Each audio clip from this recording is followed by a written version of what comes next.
Bonjour les amis. Bon bah comme vous pouvez le constater, j'ai changé le liner.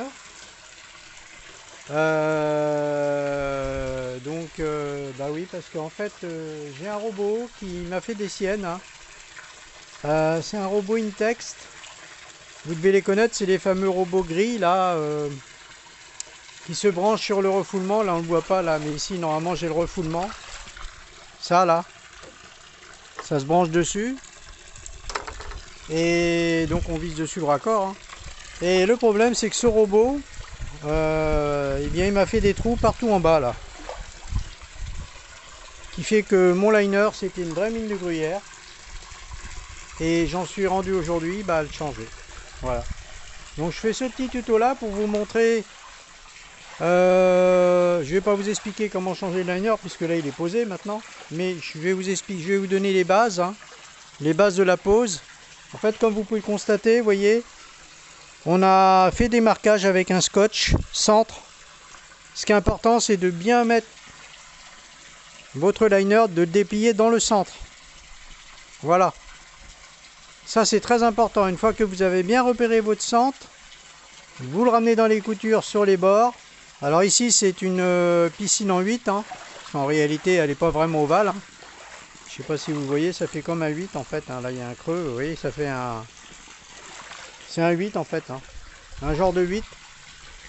Mais l'idéal, c'est les ovales. Les ovales, ou alors encore mieux, les rectangulaires. Comme ça, vous mettez les beaux 4 angles. Et vous êtes sûr que vous êtes bon. Là, on est obligé de se baser sur le centre. On met la couture dans le centre. Hein. On la voit, la couture. Hein.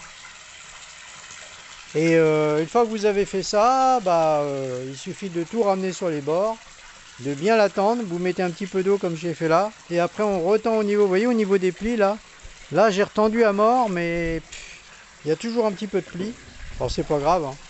C'est juste là, c'est pas méchant. Mais voilà, la façon dont on pose un liner. Alors moi, ce que je fais, comme j'ai installé une terrasse en bois, et ben moi je mets des profilés comme ça. Vous voyez? C'est des profilés que je mets ici sur le bord. Il y a des avant-trous derrière déjà. Et je mets des écrous en inox. Comme ça permet quand on a ce style de terrasse, et ben de changer le liner. Alors faut pas acheter celle avec un bourrelet. Hein. Ils vendent celle avec le bourrelet qu'on met dans la croche. Hein. Mais là, comme vous mettez des profilés, c'est pas la peine. Hein. Vous voyez, hein, on fait un trou à chaque fois. Et comme ça permet de... À chaque fois, au lieu de s'emmerder à mettre dans l'ourlet à chaque fois, et comme des fois ça se décroche l'ourlet, avec le profilé, ça permet à chaque fois de changer son liner à volonté. Voilà, les trous sont déjà faits dans la tôle, hein, derrière. Hein, il y a des avant-trous qui sont faits. Hein. Et puis voilà. Alors évidemment, moi j'ai tout noté. Hein. Ça part de 1 là-bas, 2, 3, 4, 5, 6. Il faut tout noter. Hein. Parce qu'après, il faut que vous les repérez. 7, etc. Et 8, le dernier morceau.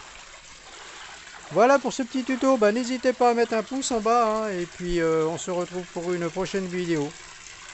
Je vous montrerai le résultat une fois qu'elle sera pleine. Allez, à plus. Au revoir. Merci d'avoir vu cette vidéo.